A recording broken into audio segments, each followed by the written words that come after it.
नमस्कार, आप देख रहे हैं श्रेय टीवी, देश हित की बात। मैं हूं आपके साथ साक्षी। जबलपुर में फर्जी पहचान का आरोप, शादी की बात पर धर्म परिवर्तन का दबाव, पीड़िता ने लगाई न्याय की गुहार।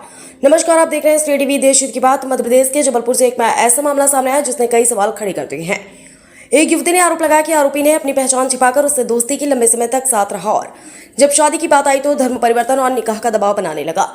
अब मामला पुलिस तक पहुंच गया और निष्पक्ष जांच की मांग की जा रही है। जबलपुर में कथित फर्जी पहचान और धोखाधड़ी का मामला सामने आया। हिंदू धर्म सेना के प्रदेश संयोजक नीरज राजपूत के अनुसार जबलपुर निवासी एक युवती की मुलाकात कोर्ट परिसर में एक युवक से हुई। आरोप है कि युवक ने अपना नाम सौरभ बताकर युवती से दोस्ती की और करीब 2 वर्षों तक उसके साथ रहा।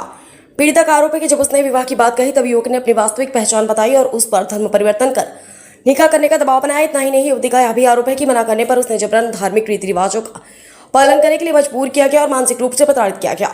पीड़िता, जो वर्तमान में लगभग 5 महीने की गर्भवती बताई जा रही है, का कहना है कि शादी की बात करने पर आरोपी और उसके परिजनों ने उसे जान से मारने की धमकी भी थी। इस मामले को लेकर हिंदू धर्म सेना के कार्यकर्ता पीड़िता के साथ पुलिस अधीक्षक कार्यालय पहुंचे और उसे मामले की निष्पक्ष जांच कर आरोपी के खिलाफ सख्त कानूनी कार्रवाई की मांग की। संगठन ने समाज और अभिभावकों से अपील की कि वे अपनी बेटियों के प्रति जागरूक रहें और किसी भी रिश्ते में पूरी जानकारी और सतर्कता बरतें। फिलहाल पुलिस ने शिकायत प्राप्त कर ली। मामले की जांच जारी है और जांच के बाद ही आरोपों की पुष्टि हो सकेगी। बीएल रजक, श्रेय टीवी, जबलपुर से।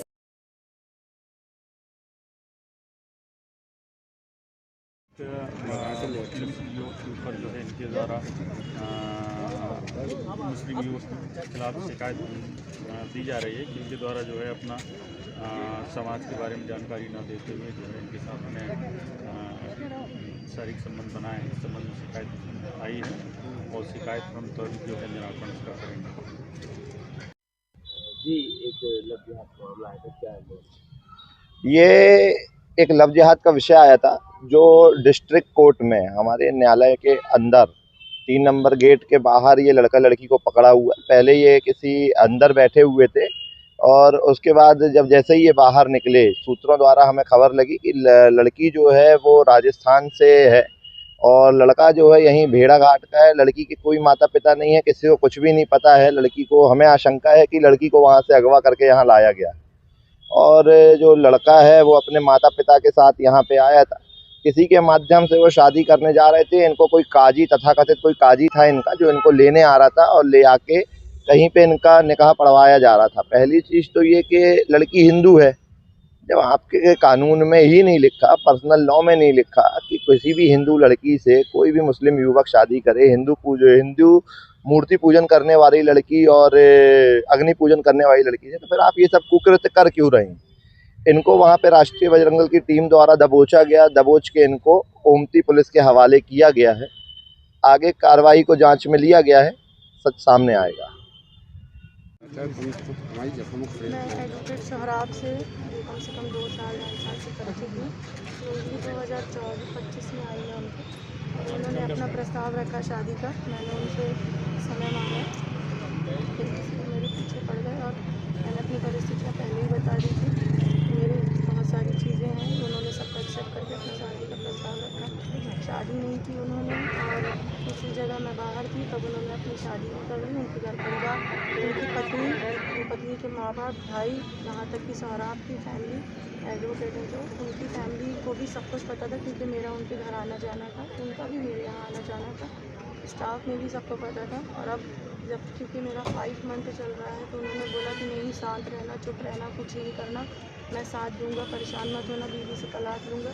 और ये सब उन्होंने सब मिलजुल के किया। मेरे से नमाज भी पढ़वाई क्योंकि शादी कर रहा था, तो बोले नमाज भी पढ़ो। नमाज भी पढ़े। फरवरी में 5 में लास्ट नमाज भी पढ़वाई और रोज़े भी रखवाए, जो कलमा पढ़वाया और मुझे गौ मांस भी खिलवाया। उसकी शिनाख्त भी मैं कर दूँगी कि मुझे किस होटल में ले जाके खिलाया है। ये सारी चीज़ें मेरे साथ की है और अब मेरे घर 1.5 हफ्ते 2 हफ्ते से कंटिन्यू आ रहा, परेशान कर रहा बार बार मुझे। मैंने उसकी बीवी को वीडियो भेजी तो उसकी बीवी का और उसकी फैमिली का कल कॉल आया, मुझे धमकी दे रहे हैं कि ऐसा कर देंगे, वैसा कर देंगे। मैं बहुत आगे नहीं बढ़ना चाहती थी, लेकिन मेरे को इतना हरासमेंट कर दिया उसने कि मजबूरन मुझे आगे बढ़ना पड़ रहा है। नहीं तो मैं शांत बैठी हुई थी कि ठीक है, चलो कोई बात नहीं, क्योंकि हर चीज़, हर एक औरत को बहुत कुछ होता है, बहुत तकलीफ़ों से गुजरना पड़ता है। और मैं सारी औरतों को ये मैसेज देना चाहती हूँ कि अब उनका टारगेट सिर्फ सिविल महिला, बेरोज़गार महिला नहीं है। अब उनका टारगेट है कि हम अच्छे पद पे जाके ऐसी महिलाओं को टारगेट करें जो कमा सकती हैं, जो कुछ कर रही हैं ज़िंदगी में, उनको टारगेट करें। उनका मोटिवेट अब सिर्फ यही है और यही उन्होंने मेरे यही देखा कि मैं लाइफ में आगे बढ़ रही हूँ, किसी से मुझे कोई मतलब नहीं है, अपने बच्चों की केयर कर रही हूँ। उन्होंने खुद ही केस लगा के, मेरे 2 बच्चे थे, दोनों को उन्होंने अलग करवा दिया। उसने खुद केस लगाया और अब मेरे खिलाफ साजिश रच रहा है कि मैं ये कर दूंगा, मैं वो कर दूंगा। इसकी जानकारी मैंने अपने अधिकारियों को पहले ही दे दी थी।